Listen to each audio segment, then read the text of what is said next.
Hi everybody, welcome back to Majestic Collectibles. Thank you so much to everyone that stopped by and at the Blue Ribbon Flea Market last week in Spirit Lake.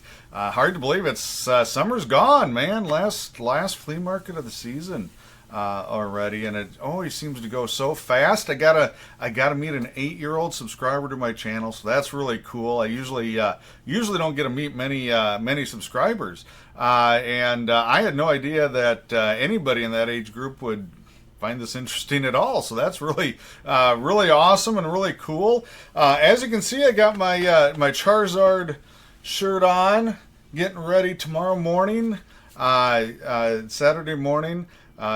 Yeah, depending on when you watch this, obviously, kind of thing. But Pokebash, first time ever signing up at Pokebash. Cam and I are both really looking forward to that. It is a free show. There's been some confusion online because you can buy a $10 VIP ticket if you want, and I know it gets you in the vendor room. I think an hour earlier than the free admission. I don't know what else is involved. If there's anything else, they give you some freebie. I don't know that, but it is free, so you don't have to buy that $10 ticket. They have some raffle stuff that's confusing people. I think they're selling like, let's say, $5 raffle tickets or something like that, and you don't have to do that either. So it is free, other than what you would purchase, when you're on site with the vendor. So you don't have to pay to get in. So that's really cool. And that's, not a lot of shows left.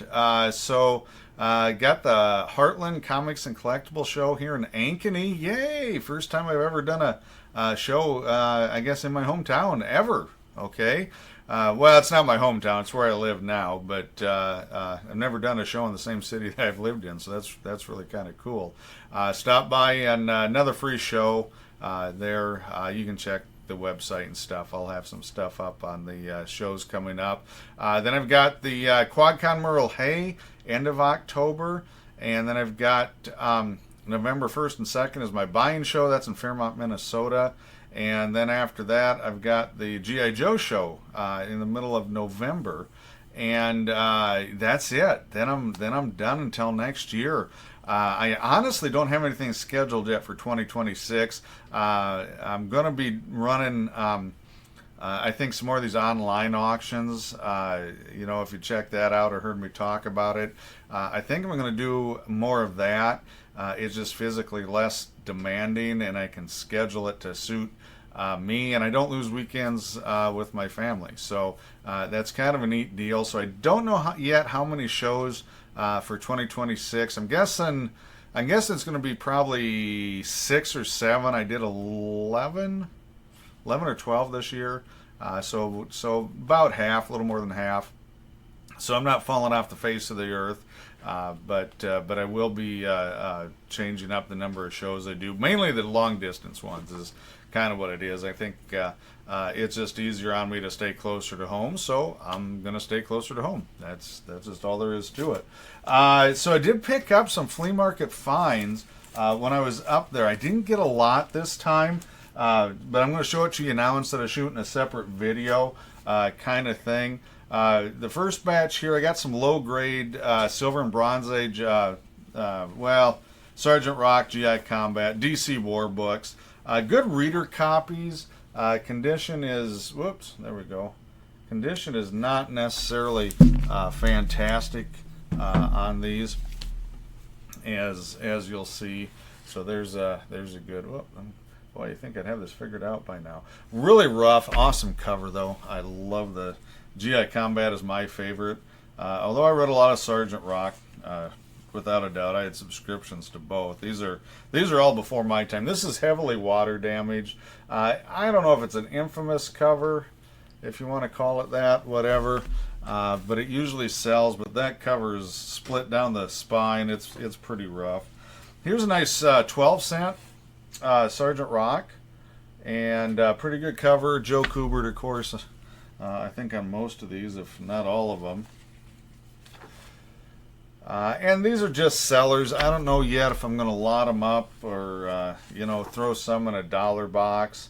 especially those rough ones with some water damage. The rest of these probably going to be $3 to $5 books. I don't know, unless there's a key. I haven't looked them up. I don't know if there's really any key stuff in here. Here's probably the nicest one.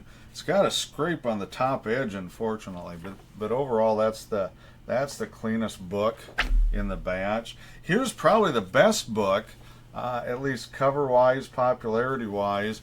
Unfortunately, somebody went to town with a marker, or they laid it on. They laid it on like a piece of paper that somebody drew on, maybe. It didn't bleed. Oh, there we go. Didn't really bleed through the back cover that much. But when it's like that, you're looking pretty much at good. It's just going to be a reader copy on that. Now, this next batch I got from my friend Jason up there, Jason Bretzman Collectibles. He's in Windham, Minnesota. I've known him longer than I've known the Colander boys. We met probably when we were, 17, 18 years old. So that's obviously been a while, especially in my case on this. But he had some more Jungle books. If you remember back in the Independence Day show, I had some Jungle books that were really low grade. This came from the same auction, the same collection. So different books, but very low grade, but kind of some neat stuff. Oh, you know what? I'm going to save. So there's a couple of ones in here. I just want to save to the end, kind of thing. Here we go. We'll start with Jana the Jungle number 11 here, and this is 1956, and good cover. You can see the oops, wrong side. There you go. You can see the comics code is very prominent.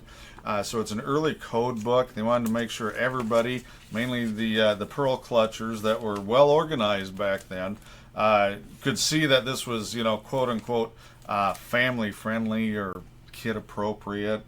I don't know, whatever.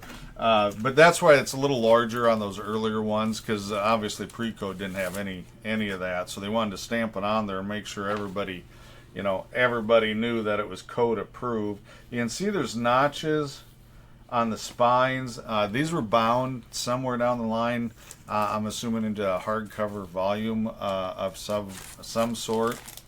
And obviously structurally they're still there, but those are all spine breaks, so the spine is broken, everywhere they got one of those notches. So it's not great.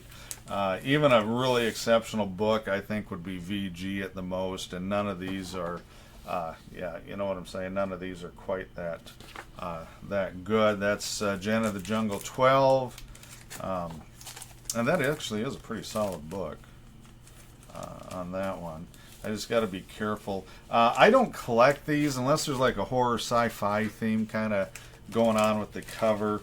I've never been a Jungle Book collector. I've owned a lot of them, and they're not the most popular, but there are there are collectors for any of this old stuff. Again, notches down the spine on that one. Honestly, it probably didn't hurt a lot of these. These things were somebody's favorite books. I think they were well read before they were bound, and they probably bound them just to try and preserve them because they're getting a little rough. Would not surprise me at all on this. And this is Jungle Tales. Let me see which 1954 number 3, January 1955. Not the best shape. The cover is the cover split about halfway up along the spine, kind of thing. So anyway, it'll take me a week or two to get all this processed, get them in some Mylar bags and backing boards, some 2mm Mylar stuff. The prices, there are some prices on these covers. If you see one, those aren't mine. They're not accurate. This is actually, I think, one of the best covers in here. It's Cave Girl 14. Unfortunately, can you see that tape? See the glare? That's a huge tear somebody taped up. Very unfortunate on that. Powell art on the cover. Yeah, that's just tragic. But it still exists. It's still a reader filler copy for somebody. The prices on the high grade stuff, which they're pretty scarce. These books above fine are really tough to get. Always have been, kind of thing. So it's definitely something that the price has moved up, just not as much as say the superhero stuff. So which one? Okay, we'll do this one. No, we'll do this. I'm trying to do these in some semblance of order, but I think I just failed on that whole thing. Ah, there we go. Okay, here's the semblance of order. So this is a Matt Baker cover. It is not a Good Girl cover. He's mostly known for his romance and his Good Girl art in the romance books for St. John's, but he also did Western stuff, and he also did Wild Boy of the Congo here.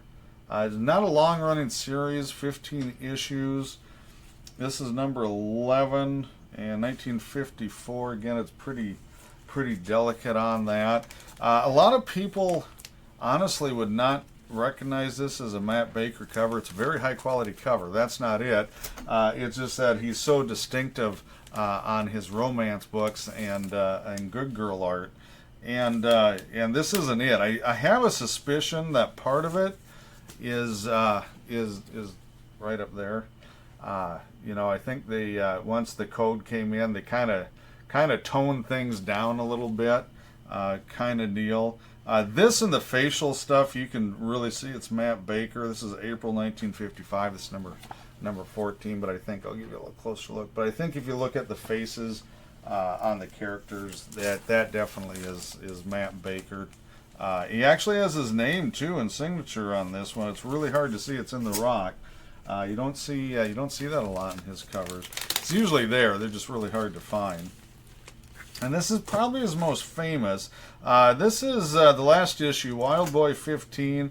I know this has been reprinted. You'll probably recognize it. Now this is an original, so this is not a reprint. This is the real deal. Just not super high grade, as you can tell on there, but still a great cover. This one doesn't have as much damage on it as far as chunks missing and stuff like that, so that's always cool, when the cover's at least more or less 95% or better complete, other than a few chips. So that's always good to have. And I caught just a little piece of tape on the back, but it came off fine. I should have pulled that off. That was my fault. Kind of deal. I do not like using tape. I'm not in the mode of checking those, because I don't use tape. I use resealable stuff, or the Mylars. You just crease the flap like really hard. I guess you can tape it, but usually if you put the crease in, it works. Anyway, that's all I've got for now. So a little bit shorter video. So yay out there. So I guess that's my early present to you on that. I'm going to be trying to take some video of the Poke Bash tomorrow. I haven't used the Google or Meta glasses for a while. And so I'm going to get those fired up, and maybe when I'm in the booth, and just to kind of give you that dealer's perspective of what's going on and people walking by and stuff like that. I think that'll be a lot of fun. So I'm going to try and do the walk around and walk through, and I'll have the video show review video probably, gosh, Tuesday, Wednesday next week, because I'll have to unpack on Monday, and I usually that's my rest day, where I just kind of curl up, turn Netflix on, and fall asleep for a couple 3 hours during the day, kind of thing. So it'll probably be Tuesday, Wednesday, but I'll get that out to you as soon as I can. So that's it. Thanks for watching, everybody.